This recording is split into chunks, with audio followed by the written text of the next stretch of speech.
Alors, bonjour, chers abonnés à l'Infolette de Formax. On se retrouve comme à chaque mois avec un nouvel invité. Et ce mois-ci, ben, vous l'avez déjà reconnu, mais avant de la nommer, j'aimerais bien, évidemment, juste faire un petit retour sur cette carrière de 25 ans. On la connaît évidemment principalement comme analyste politique, hein, à TVA, LCN, sur toutes les plateformes de Québécois, animatrice le vendredi à la Joute, le bilan.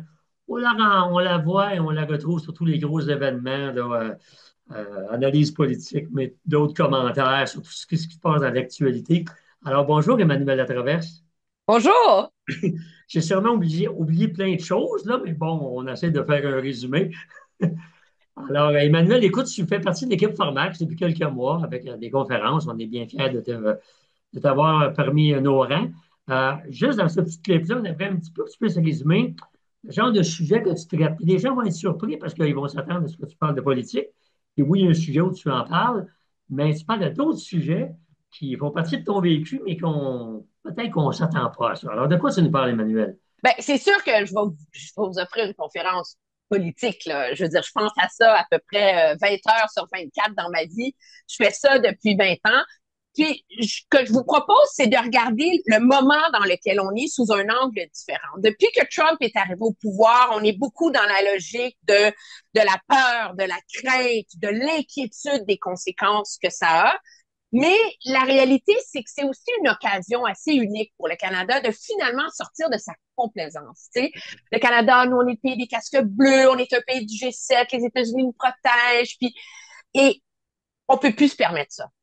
Et en même temps, ben justement, est-ce que ça permet pas au Canada de finalement assumer le rôle qu'il peut potentiellement assumer sur la scène internationale? Moi, j'appelle ça un peu sortir de l'adolescence pour devenir un vrai pays adulte dans l'ordre des choses géopolitiques. Il y a plein Mais d'opportunités là, qui vont se présenter. Là, ben, et c'est on- des opportunités pour les entreprises, c'est Ben des oui. opportunités pour la société d'essayer de, se, de se sortir de l'espèce de marasme dans lequel on est. On le voit au Québec en termes économiques, mais aussi en termes de notre rapport à l'État, le gouvernement nous doit, de ce qu'on veut faire. Mais en même temps, j'ai pensé vous offrir comme deux autres conférences qui sont un peu le reflet des coulisses de mon métier. Ben Tu sais. oui, puis on connaît moins ce que pense Emmanuel Latraverse, là, tu sais, ce qu'elle vit au quotidien dans son travail. Là, on voit la partie façade, là, mais le Oui, c'est reste, ça. de quoi tu nous Mais parles? moi-même, des fois, je me demande comment je fais pour vivre ma vie. Mère d'une adolescente, travailler de 8 heures le matin à 8 heures le soir, puis travailler en deux villes, c'est un peu surréel. Mais quand je me suis arrêtée pour y penser, j'ai comme pensé à deux axes qui sont intéressants puis qui sont potentiellement universels pour tout le monde. Là. Le premier, c'est performer ou craquer. Tu sais, on a tous des moments dans notre carrière où on est obligé de réussir. Tu sais, on n'a pas le droit à l'erreur, puis ça, c'est typique du métier de journaliste. Tu sais. Quand c'est la soirée électorale, là, qu'il y a 2 millions de personnes qui regardent, puis que ton réseau a investi des sommes monumentales, puis qui est obligé d'être bon, ben c'est un peu comme le Super Bowl, là, ou la finale de la Coupe Stanley. Là. Tu peux pas t'écraser parce que tout d'un coup, tu es stressé et tout le reste. Puis croyez-le ou non, ça ne m'est pas venu naturellement dans la vie. Parce que quand j'étais jeune, ado, puis je faisais du sport, j'étais la fille qui craquait tout le temps. Tu sais, si je m'étais rendue aux Olympiques, là, j'aurais été la patineuse artistique qui devait gagner la médaille d'or, puis qui finalement arrêtait pas de tomber en faisant ses sauts, là, puis qui s'écrasait sous la pression. Mais il y a un jour dans ma vie, j'ai une image qui a tout réglé dans ma tête. C'est Alexandre Despatie, quand il était tout jeune aux Jeux panaméricains, puis qui était en haut de sa tour de 10 mètres. Alors, je vais vous expliquer tout ça.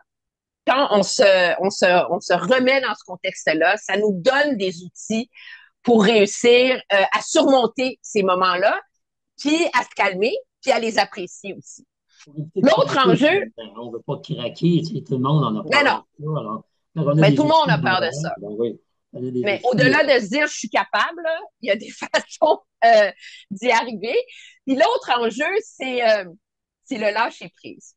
Parce que quand on a une vie, des responsabilités, tant sur le front familial que sur le front du travail, à un moment donné, on n'a pas le choix. Parce que sinon, tu deviens malheureux. Parce que non seulement parce que les bas sont mal pliés, la cuisine n'est pas rangée, parce que tu respectes pas le guide alimentaire canadien, mais aussi parce que ton boss a dit ça, ta collègue fait ci. Alors, comment on fait pour lâcher prise? Puis, je me suis rendu compte que ma technique fonctionne parce que j'ai beaucoup lu sur le stoïcisme, là, c'est très à la mode. Là. Il y a un livre très connu que tout le monde a lu, L'art subtil de s'en foutre. Puis j'ai vraiment essayé de me remettre à ça, mais si les gens veulent la, c'est le stoïcisme for dummies, là, la version la plus simple, c'est la prière des alcooliques anonymes en vérité. C'est Un jour à la euh, fois. Monseigneur, donne-moi la sérénité d'accepter ce que je ne peux changer, le courage de changer ce que je peux et la sagesse de savoir la différence entre les deux. Puis, je vous jure, il est collé dans mon bureau. Ah Puis, je oui? le distribue à des collègues.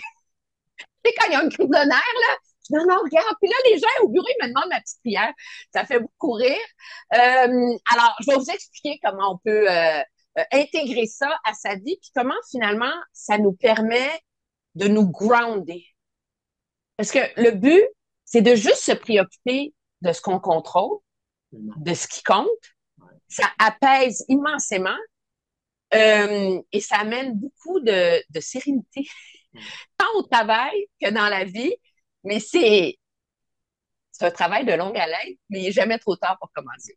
Écoute, c'est intéressant, Emmanuel. Puis je sais que lorsque tu en parles à la conférence, là, les gens sont très, très intéressés, ils trouvent ça intéressant. Mais je sais, moi, que je te connais un petit peu, là, mais tu sais que pour lâcher prise, tu fais aussi des courtes pointes. Je Tu as pourrais, entendu parler de ça? mais ça prend un hobby dans la vie, hein. Et ça, j'ai Oui. découvert ça pendant la pandémie, puisqu'on était tous confinés, on était en train de grimper dans les rideaux, qu'on savait plus quoi faire. Puis, je parlais à ma sœur, j'ai une sœur qui peint, puis j'ai une sœur qui tricote. Alors, je pouvais pas tricoter ou peindre parce qu'on allait se comparer. Donc, ma sœur m'a dit, depuis des années, tu fais des costumes d'Halloween surréels pour ta fille, tu devrais te mettre à coudre. Mais là, tu peux pas coudre des choses utiles parce que là, je vais pas mettre à faire mes vêtements, là. Donc, à force d'aller sur Internet, de regarder Instagram, puis Pinterest, je me suis lancée dans la courte pointe. J'ai une machine, je veux dire, c'est une Cadillac qu'on m'a donnée pour mes 50 ans. Mais là, j'en ai une de 1066 morceaux à faire en cadeau. J'ai averti le récipiendaire du cadeau que ça risque de me prendre 1 an et demi. Ouais. Mais ça, c'est vraiment une belle façon de lâcher prise, de déconnecter, de se concentrer. Ma mère faisait ça, Emmanuel, les courtes pointes.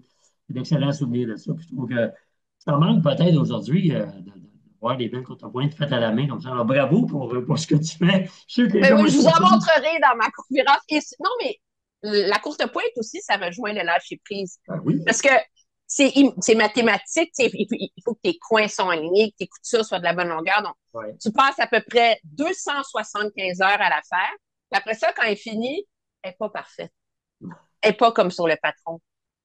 Tu sais, mais C'est comme la vie. tu as investi l'énergie, tu l'as fait, puis en bout de ligne, la personne qui la reçoit, là, finit par la trouver magnifique. Puis les petites erreurs, là, Et ça fait partie de l'apprentissage. la personne qui l'a fait se sent fière. C'est ça qui Oui, est important. puis la personne qui le reçoit est contente. Donc, Ouais, absolument. c'est ça. Ben, on va terminer ça là-dessus, Manuel Latraverse. Je ne pensais pas qu'on aurait parlé de courte pointe, mais je trouvais que ça allait bien. Alors, les gens vont découvrir quelque chose de nouveau sur toi. Donc, merci beaucoup. On se revoit à la conférence, Emmanuel. Puis, ben, Promis, bonne saison d'automne 2025. avec plaisir. À plus, tout le monde. Bye.